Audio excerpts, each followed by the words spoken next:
뒤에 자리가 없다고 합니다. 우리 한 걸음씩만 앞으로 나와서 앉아주시길 바랍니다. 네, 좋습니다.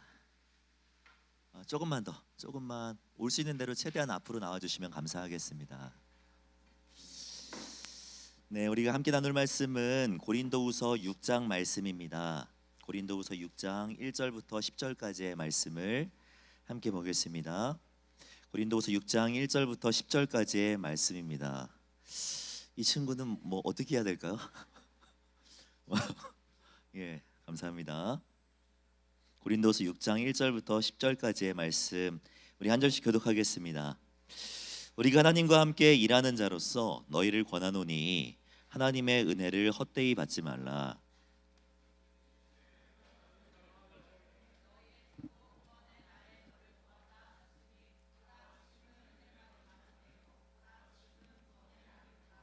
우리가 이 직분이 비방을 받지 않게 하려고 무엇에든지 아무에게도 거리끼지 않게 하고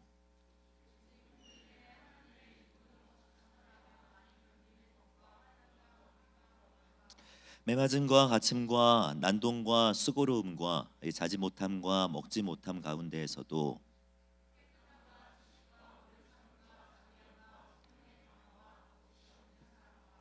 진리의 말씀과 하나님의 능력으로 의의 무기를 좌우에 가지고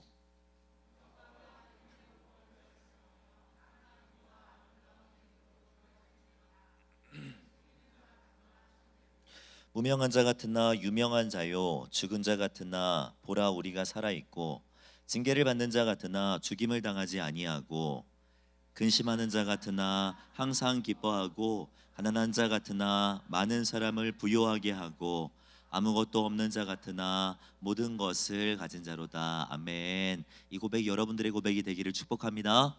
여러분 성령 충만하십시오. 말씀과 함께 날마다 승리하십시오. 매일매일을 살아가면서 하나님의 은혜와 평강으로 날마다 승리하는 우리 예수 믿는 청년들 되기를 주님의 이름으로 축복합니다.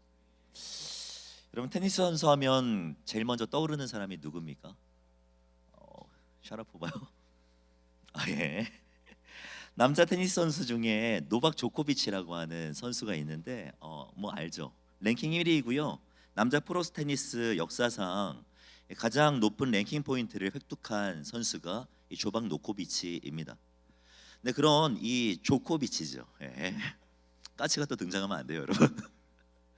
예, 조코비치에게도 너무나도 치명적인 경기가 하나 있었는데 몇 년 전으로 기억하는데 미국 뉴욕에서 진행된 US 오픈 남자 단식 16강전 경기였습니다. 그는 이 경기에서 이 파블로와 맞붙게 되었는데 누가 봐도 이 조코비치의 승리를 점치는 상황이었어요. 이전에 경기에서도 3번 붙었는데 3번 다 이 조코비치가 승리했기 때문이죠. 그런데 그 상대에게 잇따른 실수로 자기가 처음에 이렇게 획득했던 이렇게 이기고 있었던 분위기가 완전히 뒤집히게 되고 동점을 허용하게 되고 승부가 완전히 뒤바뀌는 상황이 펼쳐지게 되자 자기의 경기가 뜻대로 풀리지 않자 홧김에 테니스 공을 이렇게 쳐버리는 일이 일어난 거예요. 이 테니스 보면 가끔 그 선수들이 격하게 반응할 때 있지 않습니까? 그죠? 뭐 너무 착한 저로서는 이해가 안 되는 행동들. 뭐 테니스 라켓을 갑자기 막 부신다거나 누가 봐도 몇십만 원짜리 이렇게 테니스 라켓일 텐데 근데 그걸 막 부신다든가 공을 막 쳐버린다든가 이런 행동들을 하는데 조코비치가 너무 화가 나가지고 테니스 공을 쳤는데요. 근데 그 공이 선심의 목을 그대로 강타해버린 겁니다. 이 기사를 보면서 사진을 보신 분들도 계실 텐데 선심은 이 목을 감싸고 주저앉았고 놀란 조코비치도 그녀에게 달려갔습니다. 다행히 큰 부상은 아니었지만 이 아찔한 사고를 만든 책임은 피할 수가 없었어요. 미국 테니스 협회는 코트에서 이 고의적으로 무모하게 공을 쳐낸 조코비치에게 규정에 따라서 실격패를 선언했습니다. 이런 실격패로 인하여서 이 조코비치가 잃은 것이 어마어마한데요. 이 통산 18번째 메이저 단식 우승이었고 그는 26경기 전승 행진 중이었습니다. 이 전해까지 포함하면은 29연승 중이었는데 그 연승 행진이 멈춰지게 되었고, 아까 16강전이라고 말씀드렸잖아요. 이 경기들을 통하여서 얻은 그 돈들이 3억 원 정도 되는데, 그 상금과 함께 랭킹 포인트까지 완전히 다 잃어버리게 되었다라고 합니다. 목자는 그런 말을 해요. 이 조코비치의 발목을 잡은 것은 어떠한 다른 경쟁자도 아니고 부상도 아니라 바로 자기 자신이었다라고 말입니다. 자기 자신. 우리의 인생에서 가장 치명적인 위기는요, 바로 이렇게 자기 관리의 문제에서 드러나는 것 같습니다.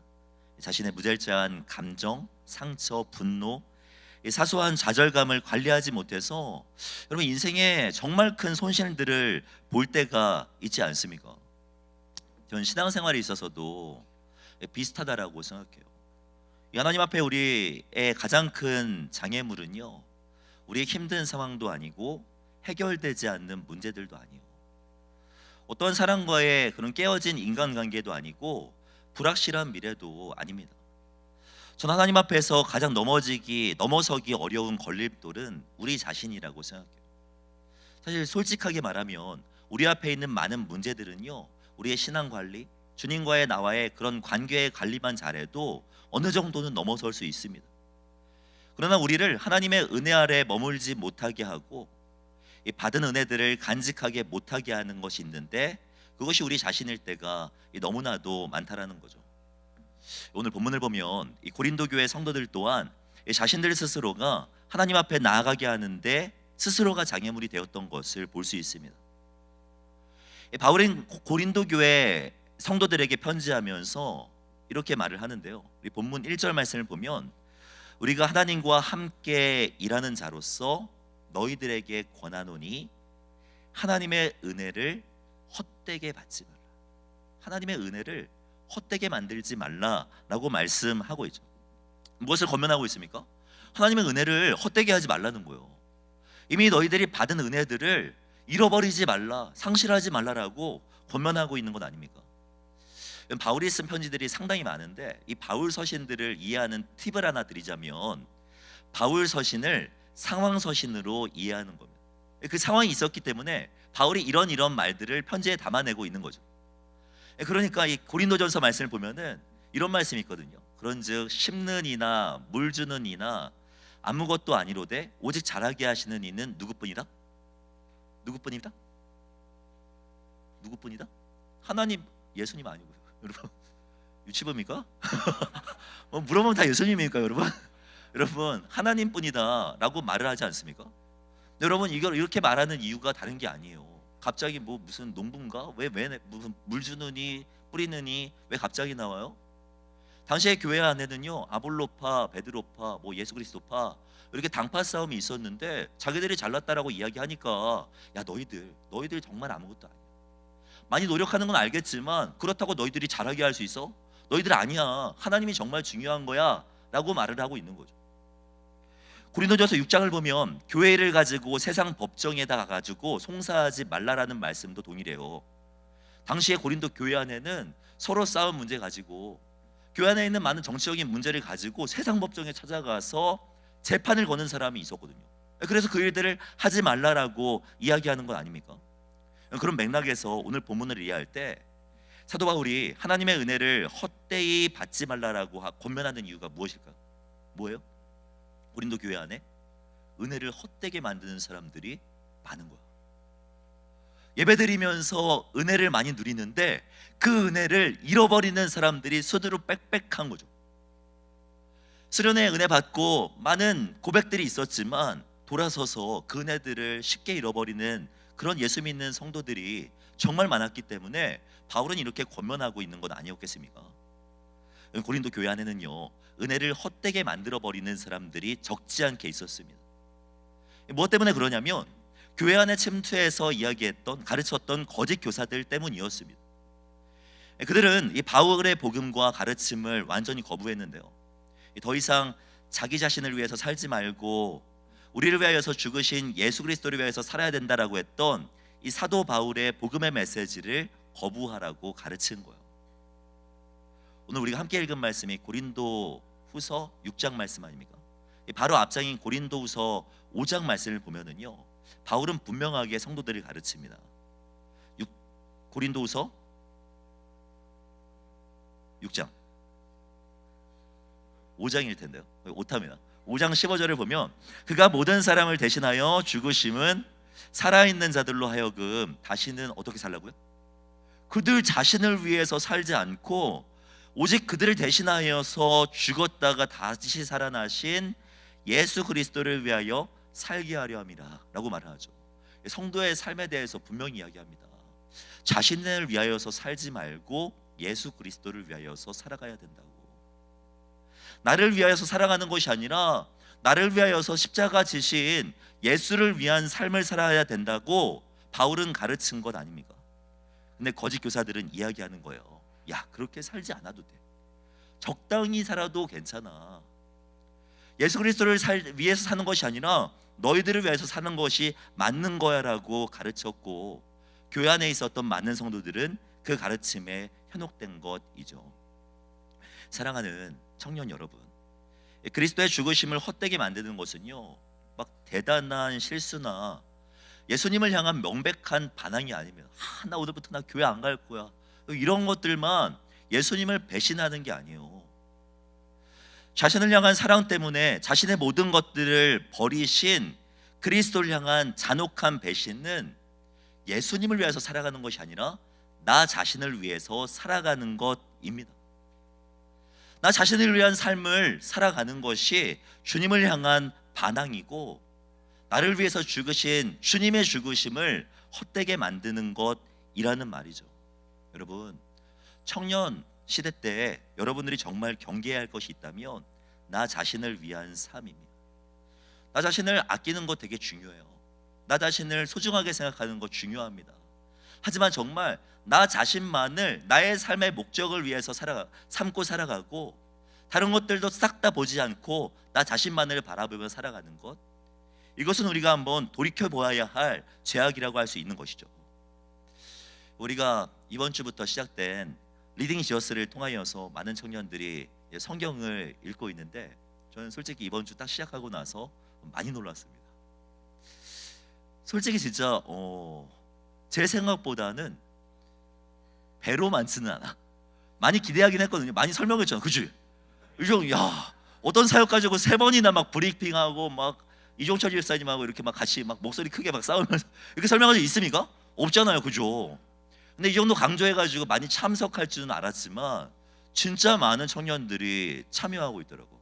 한 90명 이상 되는 청년들이 리딩 이지어스에 함께 하겠다, 성경 말씀 함께 읽어보겠다라고 참석했습니다. 이 정도 되면 살짝 찔리는 청년들 있죠, 그죠? 난 안 들어갔는데? 여러분들이 소수라는 거야, 그치? 성경 읽는 사람들이 여러분 소수가 아니라 지금 여러분 상황에 성경 안 읽는 사람들이 소수라는 거야. 정말 놀라운 변화 아닙니까? 할렐루야. 근데 여러분 솔직히 성경 읽는 거 쉽지 않죠. 창세기 1장부터 해가지고 이번 주에 24장까지 읽었는데, 잠깐 그 아까 소수의 청년들을 생각나서 이야기하는데 이번 주까지 들어와도 돼요. 이따가 그 뭐 섬김이나 마을장에게 문의하면은 우리 단톡방에 초대해 줄 겁니다. 공짜로. 구원은 공짜니까. 어쨌든 예, 여러분 창세기 1장부터 24장까지 말씀을 읽는데 저는 그런 생각이 들었어요. 솔직히 창세기 말씀 읽으면서 이해가 안 되는 거, 하나님 꼭 이러셔야 되나 하는 정말 이해가 안 되는 말씀들이 제법 많더라고요. 그 중에 대표적인 것이 무엇이냐면 에덴 동산에서 아담과 하와를 불순종했다는 이유 하나만으로 쫓아내시는 거. 여러분 이거 정말 이해가 되는 일입니까? 예를 들면 이런 거잖아요. 제가 이번 주에 생애 처음으로 겪어보는 일이 하나 있었거든요. 그게 무엇이냐면 제 아들이 친구랑 같이 자겠다라고 우리 집에 온 거예요. 6살이요. 6살인데 지 친구랑 같이 자겠다고 손 붙잡고 막 온 거예요. 얘가 얼마나 설렜겠어. 친구랑 생애 처음 태어나가지고 4년 살면서, 야, 내가 유치원에 가장 사랑하는 절친과 함께 내가 와가지고 침대에서 같이 자겠대. 아니나 다를까 너무 막 들떠가지고 막 떠드는 겁니다. 막 신나해가지고 내가 어느 정도는 놔줬어요. 한 11시까지는 충분히 떠들어도 돼. 하지만 야, 약속하자, 하나 하자. 11시 넘어서는 자는 거야. 11시 넘어서는 떠들면 안 돼. 떠들면 너 내쫓는다. 이렇게 말을 하고 이야기를 했는데 막 설레가지고 대화를 하는데 11시 10분쯤이 됐는데도 얘네들이 아직도 떠드는 겁니다. 내가 작정을 하고 야 너희들 나와 해가지고 그 로이라고 하는 친구를 집에서 내쫓았어요. 약속이잖아요. 약속은 지키라고 하는 거 아닙니까?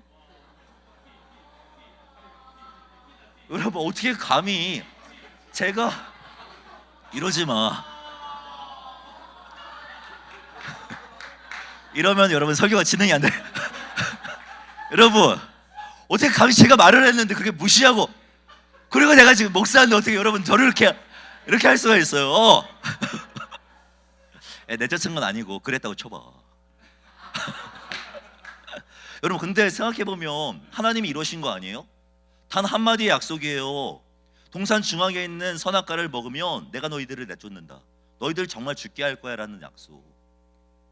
여러분 하나님이 정말로 약속 하나를 중요하게 생각하셔서 그 자존심 때문에 아담과 하와를 내쫓으신 걸까요? 여러분 순종하고 불순종하는 문제를 지금 창세기 3장 말씀에 담아내고 있는 걸까요? 저는 아니라고 생각합니다. 여러분 이거는요 하나님과 아담 사이에 있는 관계를 완전히 뒤집은 거예요. 하나님이 주인이시고 아담은 그의 종인데 그의 백성인데 하나님께서 천지를 창조하신 창조주이시고 아담은 그 피조물인데 이 관계를 뒤집고 내 뜻대로 살아가겠다라고 내가 하나님이 되어보겠다라고 내가 내 삶의 주인이 되어보겠다라고 이야기한 거 그 삶을 결단한 것이 선악과를 먹은 사건 아닙니까? 계속해서 창세기 말씀을 보면은요 죄가 점점 팽배해져 가는데 팽배해져 가면 갈수록 나타나는 현상이 무엇이냐면 사람들이 자기를 위해서 살아간다는 겁니다. 자기를 위해서. 노아의 홍수 사건 잘 알지 않습니까? 하나님께서 이 땅을 심판하셔야만 하는 상황이 세상 가운데 벌어진 것인데요 그 발단이 어디부터 시작하냐면 여러분 창세기 6장 2절 말씀을 보면은 이렇게 말해요. 이 사람의 딸들의 아름다움을 보고 자기들이 좋아하는 모든 여자를 아내로 삼았다. 무슨 말입니까? 그냥 이성을 볼 때 외모만 봤다는 거야. 그게 뭐가 문제냐고? 여러분 이성을 볼 때 외모만 봤고요 그러지 마 여러분. 여러분 외모만 보고 자기가 좋아하는 대로 그냥 자기가 옳은 대로 자기가 정말 감정에 이끌리는 대로 사람들을 만났다라는 거 아닙니까? 이성교제하는 부분 정말 중요한 부분 아니에요? 사람을 만나는 것 누군가를 만나서 가정을 이룬다는 것은요 일생에 있어서 정말 중요한 부분인데 그 중요한 일을 감당하면서도 하나님의 뜻을 물어봤다는 거예요? 아니에요. 하나님의 뜻이 기준이 되는 것이 아니라 자신의 감정과 쾌락 이것이 기준이 되었다라는 거 아닙니까? 뿐만 아니에요. 노아의 홍수가 있고 나서 사람들이 노아의 방주에서 나와서 또 새로운 삶을 시작하는데요 사람들이 바벨탑을 쌓으면서 그 홍수의 그런 어려움에서 스스로 벗어나려고 하는데 그들이 바벨탑 사건을 경험하면서 바벨탑을 쌓으면서 여러분 바벨탑 쌓은 이유에 대해서 이렇게 말을 하는데 창세기 11장 말씀을 보면 성읍과 탑을 건설하여 그 탑 꼭대기를 하늘에 닿게 하여 우리의 이름을 내고 온 지면에 흩어짐을 면하자 하였더니 라고 말을 합니다. 그러니까 바벨탑을 쌓은 이유에 대해서 이야기를 하는데 자신의 이름을 내기 위하여서 라고 말을 해요. 자신의 명예를 위하여서 사람들의 인정을 위하여서 자신의 이름을 내기 위하여서 바벨탑을 쌓았다라고 이야기하지 않습니까? 여러분 예나 지금이나 성도들이 살아가야 될 그러니까 예수 믿는 여러분들이 살아가야 될 삶의 현장은 그렇게 로맨틱하지 않아요. 진짜 그래요. 수련회 때 찬양하고 막 방방 뛰면서 이렇게 찬양했다고 해도 여러분 밖에 나가면 사람들이 여러분들을 이해해 줍니까? 우리 찬양 형제 뭐 저 목소리 가가지고 막 기도하면서 이렇게 은혜스러운 막 성령 충만한 목소리 아닙니까? 그죠? 막 갔더니 막 어떤 우리 행정실장님 우리 목사님 기도 너무 열심히 하셨나 막 이러면서 누가 봐도 성령 충만한 목소리로 이렇게 이야기를 하는데, 제가 여러분 이 목소리를 가지고 나아가서 세상 속에 살아갈 때 사람들이 저기 있는 사람은 저 성령 충만해 가지고 있으니까 내가 방해하지도 않고 유혹하지도 않고 이 사람을 내가 건드리지 말아야지 라고 이야기합니까? 아니요, 아닙니다. 여러분, 은혜 받은 여러분들이 나아가야 할 삶의 현장은요 그렇게 로맨틱하지 않아요. 디모데후서의 말씀처럼 세상은 돈을 사랑하고 자기를 사랑하고 쾌락을 사랑하며 살아간다라고 말합니다. 여러분을 제외한 모든 사람들이 그렇게 살아간다는 거예요. 쾌락주의, 자기사랑, 이 시대를 대표하는 두 가지 단어라고 생각해요. 무엇을 할지 말지의 선택의 기준이 무엇이에요? 재밌어? 쾌락이 여러분들의 삶의 기준 아닙니까? 뿐만 아니라 자기사랑은 얼마나 중요해요. 내 감정, 내 기분, 나의 인생, 자기를 너무나도 사랑하는 것이 우리가 살아가는 삶의 자리 아닙니까? 여러분, 미안하지만 여러분들이 살아가야 할 삶의 자리는요 우리 안에 은혜를 간직하도록 그대로 내버려 두지 않습니다. 큰 결단과 노력이 없이는요 여러분 정말 이렇게 성령 충만한 모습으로 지금 이 자리에 있지만 이번 주 지나지 못해서 작심삼일로 끝나는 경우가 대부분일걸요. 여러분, 우리가 정말 우리 안에 있는 지금 받은 이 은혜를 간직하며 살아가기 위해서는요 여러분의 부단한 노력이 반드시 필요합니다. 바울은 은혜를 간직하기 위해서 자신의 했던 일들을 오늘 본문에서 설명을 하고 있거든요. 본문 3절을 말씀을 보면 은혜를 간직하기 위해서 나는 이런 일들을 했다라고 말합니다. 우리가 이 직분이 비방을 받지 않게 하려고 무엇에든지 아무에게도 거리끼지 않게 하고 오직 모든 일에 하나님의 일꾼으로 자찬하여 많이 견디는 것과 환난과 궁핍과 고난과 매맞음과 갇힘과 난동과 수고로움과 자지 못함을 내가 겪었다라고 말을 하죠. 몇 가지요? 진짜 유치분가 어떻게 9가지잖아요. 9가지. 여러분, 은혜를 지키기 위해서 바울이 했던 것은 9가지인데 여러분 이거는 3가지 부류로 나눌 수 있어요. 첫 번째는 성도가 살아가면서 겪게 되는 일반적인 어려움입니다. 보세요. 견디는 것, 환난, 궁핍, 고난, 일반적인 어려움. 두 번째는 복음 때문에 겪게 되는 외부적인 어려움이에요. 외부에서 나에게 공급하는 어려움, 매맞음, 갇힘, 혼란스러움, 난동. 근데 제가 정말 인상적이었던 거는 3번째 부류입니다. 그럼 3번째 부류는요 외부적인 박해가 아니라 사도 바울 스스로 자발적으로 선택한 어려움이에요. 자발적으로. 무엇입니까? 수고하였고 나는 잠자는 것도 줄여갔다라는 거죠. 여러분, 성도라고 해도 일반적인 어려움들은 겪게 돼요. 고난이 있고요, 궁핍이 있을 수 있고 환난이 있을 수 있습니다. 또 복음 때문에 우리는요 갇힘을 겪을 수도 있고 여러 가지 난동 가운데 사로잡힐 수도 있어요. 하지만 정말 우리 가운데 있어야 되는 것은 세 번째, 복음을 위해서, 은혜를 간직하기 위해서 수고하려는 노력, 잠까지 줄여가면서 그 은혜를 간직하려는 노력이 우리 가운데 있어야 되는 것 아니겠습니까? 여러분, 반드시 기억해야 할 것이 있다면 은혜라는 값없이 주어지는 것이 맞지만 그 은혜를 간직하며 살아가기 위해서는요 여러분들의 수고가 반드시 필요합니다. 신앙생활을 위해서 잠을 줄이는 것, 신앙을 지키기 위해서 나름대로 수고하며 살아가는 것이 반드시 필요하다라는 거죠. 여러분, 수련회를 마치는 이 시점에서 여러분들에게 권면하고 싶은 삶이 있다면 FOG의 삶입니다. 몇 점입니까? 4죠, 그죠? FOG 뭐예요? Focus on God. 나 자신을 위한 삶에 초점을 맞추는 것이 아니라 하나님께 초점을 맞추는 것.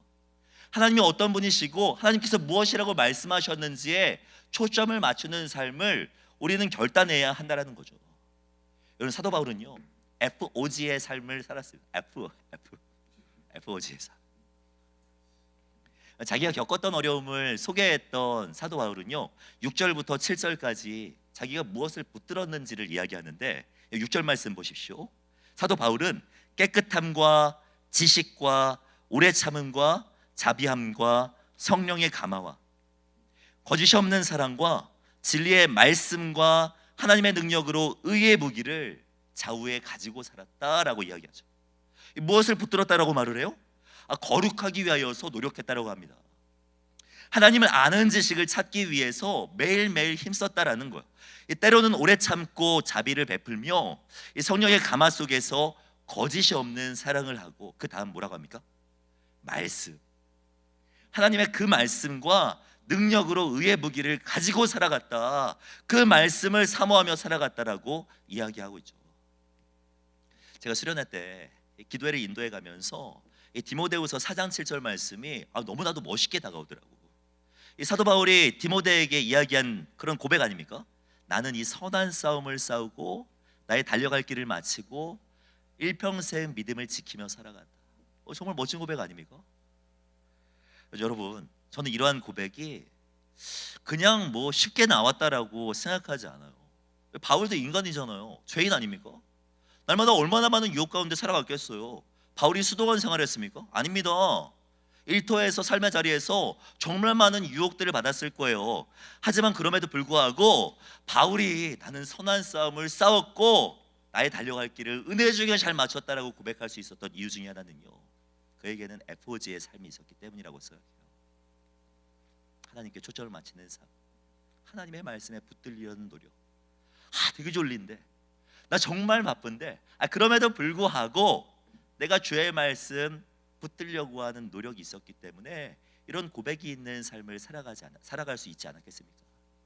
여러분에게 권면합니다. 리딩저스의 성공합시다.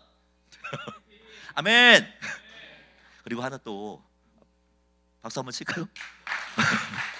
그리고 또 하나, 제 안에도 좀 도전이 되었던 것이, 사실 수련회 끝나고 이번 주 수요일부터 그 성경을 해석하는 모임, 말씀을 같이 해석해보는 모임을 가져보려고 이렇게 했는데 저 스스로도 되게 좀 한 주만 미룰까?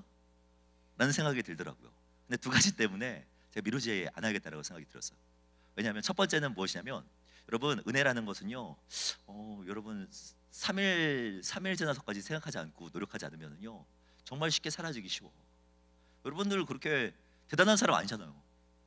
그렇기 때문에 열흘 지나면은 이제 방방 뛰지도 않을 것 같은데 라는 마음 때문에 당장 시작하려고 노력을 했고, 두 번째는 아까 사도 바울이 수고함과 뭐 했다 그랬어요? 자지 못했다 그랬죠.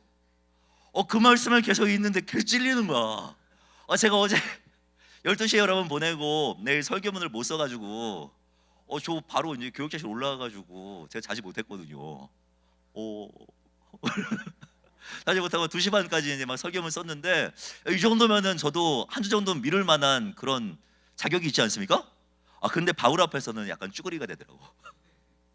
자지 못하면서 이렇게 살았다는 모습을 보니까 나도 도전이 되더라고요. 그래가지고 제가 기도하면서 이 말씀을 해석하는 모임에 이름을 지었는데, 말씀 해석 모임을 합니다 해서 말해 모함. 네, 장명의 은사가 있어. 애들 나중에 그 자녀 낳고 아이 이름 짓기 어려우면 저한테 오세요. 말해 모함, 말씀 해석하는 모임을 시작합니다 라는 말씀 해석 모임을 합니다 라는 이름이기도 하지만, 여러분 정말 말씀 해석하는 이 모임이 여러분들에게 은혜가 되고 도전이 될 줄을 믿습니다. 누군가 물어볼 거예요. 그 모임 가면 되게 좋아? 말해 모함 이런 거지. 그런 거 아니야. 여기 가면 엄청 좋아. 괜찮아. 수요일에 가가지고 수요일 저녁 7시 반에 가가지고 너 뭐하냐 했는데 말해 모함 엄청 좋아. 막 이런 거거든요. 여러분 말해 뭐합니까? 엄청 좋은 모임이 될 줄을 믿습니다. 아멘. 여러분, 말씀을 가까이 하는 삶, 잠까지 줄여가면서 이렇게 나아가는 삶이요, 세상이 여러분들에게 질문하는 삶을 만들어내고 또 여러분들을 고백하는 삶으로 인도할 줄을 믿습니다. 오늘 본문의 결론 부분이라고 생각하는데, 수고하고 자지 못하고 또 주님께 집중했다고 고백한 바울은요, 마지막으로 아주 멋진 고백을 남기는데, 그 멋진 고백이 8절 말씀이에요. 우리 너무나도 잘 아는 말씀이죠. 이 8절 말씀을 보면, 우리는 속이는 자 같으나 참되고 무명한 자 같으나 유명한 자요, 죽은 자 같으나 보라 우리가 살아있고. 그 다음은 여러분들이 고백하면서 한번 읽어보세요. 시작. 아니야. 이렇게 목소리 작게 말하고 3일이 아니고 지금 3분 30분도 안 지나. 다시 한번, 우리는 속이는 자 같으나부터 큰 소리로 한번 고백하겠습니다. 시작. 우리는 속이는 자 같으나 참되고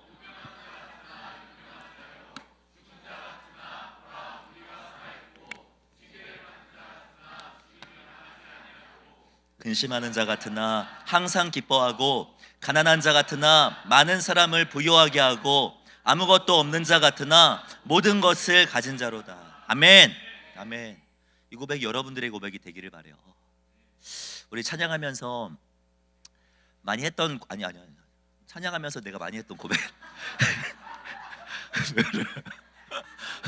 시간 내서 네, 찬양하면서 많이 했던 고백인데 제가 이 말씀을 이제 말씀으로 대하고 깊이 묵상을 하다 보니까 이 고백에는 두 가지 시선이 있다는 것을 저는 발견하게 됐어요. 그렇지 않습니까? 못모하는 것 같으나 못모하는 것 같으나 이런 모습, 이런 고백들이 반복되는데 우리는 속이는 자 같으나 뭐 무명한 자 같으나 이런 표현이 여러분 바울 개인의 고백이었겠어요? 바울의 시선이었겠습니까? 여러분 솔직히 생각해 보면은 나 자신을 누구보다도 누가 잘합니까? 그렇죠. 다른 사람은 얘 약간 외향적인 것 같은데 얘 되게 내향적인 것 같은데 라고 표현할 수 있겠지만 자기 자신은 나는 내향인이야, 나는 외향인이야, 자기에 대해서는 분명하게 알죠. 같은 나라라고 표현했으면은요 이 고백은요 개개인의 고백이 아닙니다. 바울 스스로의 고백이 아니에요. 세상이 성도들을 볼 때 이렇게 보인다라는 겁니다. 성도가 이 땅 가운데 이 은혜를 간직하며 살아가다 보면은요 세상 사람들은 이렇게 바라봐진다라는 거예요. 되게 가난한 것 같고 되게 근심 많은 것 같고 고민 많은 것 같은 것처럼 보인다라는 거예요. 왜 그렇게 살아가지? 굳이 왜 그렇게 살아가? 라는 생각이 들 정도로 성도에게는, 은혜 가진 자에게는 그러한 세상의 질문들이 따라오게 된다라는 거죠. 여러분 성도가 제대로 살 때는요 세상은 늘 우리를 바라보면서 비아냥댔습니다. 14세기 때 로마 카톨릭이 모든 성경들을 다 수거하고 불태워서 없애버리려고 했을 때 그때 성경을 지키기 위해서 막 중얼중얼대면서 암송했던 사람들 제가 설명드린 적 있죠. 사람들이 그들을 뭐라고 불렀냐면 중얼중얼대는 사람들이라고 비아냥대면서 롤라드라고 칭했어. 쟤네들 지도 뭐라고 막 중얼중얼대면서 그렇게 살아. 뭐 하는 거야? 비아냥거렸다라고. 16세기에 교회가 완전히 타락하고 부패해가지고 맨날 노는 것만 좋아해. 역사를 보면은요 그 당시에 영국 사회는요 예배는 한 10분 정도 드리고 맨날 볼 차러 가. 이런 거야. 볼 차러 갔다고요. 축구하러 게임하고 예배 한 30분 드리고 PC방 가가지고 한 5시간 정도 죽치고 있고 이런 느낌인 거죠. 그때 이건 진짜 아니야, 이거는 하나님 보시기에도 그냥 역겨울 것 같아 라는 마음을 가지고 나는 철저하게 신앙생활 할 거야 했던 사람들이 있는데 그 사람이 퓨리탄들, 청교도들. 우리는 청교도들, 퓨리탄, 퓨어한 사람들 하면은 뭐 대단하고 멋진 사람들처럼 보이지만 여러분 이거 비아냥거린 거예요. 니들 뭐 그렇게 대단해? 니들이 스스로 그렇게 거룩하다라고 말을 하지 너희들 퓨리탄, 너희 그래 니들끼리 알아서 놀아 라고 비아냥거리면서 했던 말이 퓨리탄입니다. 옛날에만 그런 거 아니에요. 요즘에도 그럽니다. 자신의 사비까지 다 털어가지고 사람들을 막 살려갔던 그런 착한 의사, 33살의 나이에 천국으로 떠나면서까지 정말 한 사람 한 사람 사랑으로 돌보면서 환자들을 섬겼던 그 안수연이라고 하는 의사. 안수연이라는 의사의 별명이 뭡니까? 별명이 뭐예요? 바보 의사잖아요. 바보. 여러분 우리가 은혜를 가지고 살아가면은요 세상은 우리를 가리켜서 정말 쟤네들은 바보 같아 라고 질문해요. 이야기해요. 비아냥거립니다. 너희들은 왜 그렇게 살아가? 라고 질문하게 되어 있어요. 제가 좀 되거든요 솔직히. 그러니까 주어를 빼먹었지만 신앙생활에 있어서는 경력이 좀 된다고. 뭐 그렇게 싫어해. 제가 어렸을 때부터 신앙생활하고 제가 우리 나름대로 신일교회 중고등부의 회장 출신이거든요. 여러분 앞에 있는 제가 정말 대단한 사람입니다. 저도 힘들고 어려운 일이 있었지만 여러분 고등학교 2학년 때 막 이제 막 이성 패스 이성이 고백하고 막 그걸 막 신앙으로 뿌리치고 막 이럴 때 있잖아. 그런 거 있잖아. 나는 회장이어서 너랑 사귈 수가 없어. 막 이런 거 있잖아. 이런 거 있었거든요. 나라가 뭐 젊을 때가 없었을 것 같아요, 여러분. 그런 고백이 있었을 때 슬프잖아. 그때 저는 늘 교회를 찾았던 사람입니다. 강단 앞에 무릎 꿇고 기도로 어려움들을 이겨냈던 사람이 저였던 것 같아요. 근데 제 친구가 저의 모습들을 보면서 저랑 가장 친했던 최선병이라고 하는 친구거든요. 근데 그 친구가 저에게 했던 말은요, 야, 너 정말 대단한 것 같아. 아니에요. 그 친구는 저랑 같이 고등학교 생활하는 내내 교회 다니지 않았습니다. 니 뭐 대단해? 못해? 어? 너 뭐 거기 뭐 있다고? 니 여자친구 만나러 가는 거 아니야? 뭐 이랬다니까? 뭐 말하다가 갑자기 이렇게 됐어. 여러분, 우리가 신앙생활하면은요, 세상 우리를 비아냥거립니다. 세상은 반드시 여러분들에게 질문해요. 내가 은혜에 사로잡혀 살아가면은 세상은 여러분들에게 질문해요. 왜 그렇게까지 해? 내가 말씀에 붙들려 살아가면 세상은 반드시 질문합니다. 반드시 질문해요. 그때 우리는 고백하며 살아가는 거예요. 그리스도 예수로 말미암아 나는 부유하다고 말입니다. 우리는 속이는 자 같지만 참되고, 무명한 자 같지만 유명한 자고, 죽은 자 같지만 그리스도로 말미암아 우리는 살아있고, 징계를 받는 자 같고 고난을 당하는 것 같지만 우리는 주 예수 그리스도 때문에 죽임을 당하지 아니하고, 내 앞에 움츠러지는 것 같고 고민이 많은 것 같고 근심하는 자 같지만 우리 주 예수 그리스도 때문에 나는 항상 기뻐할 수 있고, 내가 가난한 자 같지만 이미 나에게 가장 귀한 것을 허락하신 주님 때문에 나는 많은 사람을 부유하게 하고, 나에게는 아무것도 없지만 나의 것들을 다 내려올 수 있는 인생이지만 나는 모든 것을 가진 자로다. 세상의 질문에 복음의 대답을 가지고 살아가는 것이 예수 믿는 청년의 삶 아니겠습니까? 이제 말씀을 정리하기를 원하는데, 여러분, 우리 함께 이 받은 은혜를 가지고 작심삼일의 삶이 아니라, 여러분, 정말 그 다음 단계로 넘어가는 저와 여러분들이 되기를 바라요. 우리의 삶을 보며 세상이 질문하고 그 질문 앞에 고백이 있는 삶을 살아가는 저와 여러분들이 되기를 바랍니다. 어제 기도회를 마치고 저를 위해서 기도해 주는데 눈물이 나더라고요. 제가 웬만해서는 눈물 안 나잖아요, 그죠? 근데 솔직히 말하면은 요즘 좀 눈물이 많이 나. 나도 이제 갱년기에 좀 가까워져. 눈물이 많이 나는, 어디 막 찐으로 막 눈물이 나는데, 근데 막 여러분들은 저의 가족을 위해서 기도하고, 막 저를 위해서 막 기도하고, 막 제 아들 위해서 기도하는데, 나 예천이랑 진짜 너무 오래 있었는데 도준이라고 기도 안 하고 뭐 목사님의 아들이라고 살짝 서운했는데, 여러분, 제가 원하는 거는 저의 가족의 건강이나 이런 걸 위해서 기도하는 거 아니에요. 저 잘 살려고 목회하는 거 아니고요, 건강하려고 매일매일을 살아가는 거 아닙니다. 복음을 위해서 헌신한 사람이고요. 제 아내와 우리 도준이는 사실 허락을 안 받았지만 제 아내도 복음 때문에 헌신된 사람이에요. 제 안에 여러분들이 저의 가족과 저의 삶을 위해서 기도해 줄 때 제 안에 막 강력하게 기도 제목들이 하나가 이제 생기는데, 정말 우리 예수 믿는 청년들 하나님께 포커스 온해서 세상 가운데 좀 고백하는 청년들 됐으면 좋겠다라는 기도 제목이 생각이 나더라고요. 맨날 수련회 하면은 엎어지고 자빠져가지고, 이번에도 회복이 필요해요. 나 은혜 받아야 돼요. 좀 첫사랑을 또 회복해야 돼. 첫사랑을 언제까지 회복해? 첫사랑은 여러분 마음속에 좀 묻어놔요. 다음 수련회 때는요, 첫사랑은 나의 마음속에 잘 간직하고 있고요, 하나님의 말씀을 잘 간직하고 있고, 그 다음 단계로 좀 넘어갔으면 좋겠습니다.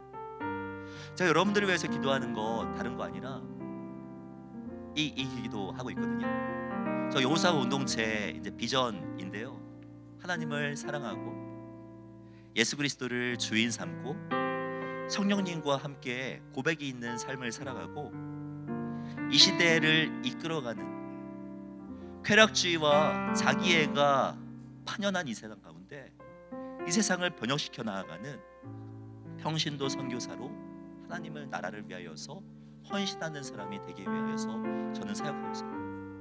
여러분, 우리 청년들 진짜 1번, 2번은 연락이 잘해. 그죠? 예배하면서 하나님 사랑을 고백하고 난 주님의 것입니다. 막 어제 막 뛰면서 나로부터 시작할 것입니다. 다 나로부터 시작한대 막 그러면서 나로부터 시작합니다. 여러분 고백하지만 여러분 고백이 있는 삶을 살아갑니까? 성령님이 여러분들과 함께 하신다는데 정말 크리스천의 삶을 살아가고 있습니까? 은혜를 간직하며 살아간다면 세상은 여러분들에게 질문하고요. 성령님과 함께 살아간다면 그 질문에 복음으로 고백할 수 있어요. 다음 단계로 넘어갑시다. 이 은혜를 간직하며 살아갑시다. 다음 수련회까지 주님 앞에 설 그날까지 주의 말씀 붙들고 성령에 의지하여서 세상을 번역시켜가는 저와 여러분들이 되기를 주님의 이름으로 축복합니다. 우리에겐 고백이 있습니다. 우리에겐 노래가 있습니다. 우리 성도의 노래 이것이 나의 고백입니다. 함께 고백하며 나갔으면 좋겠습니다.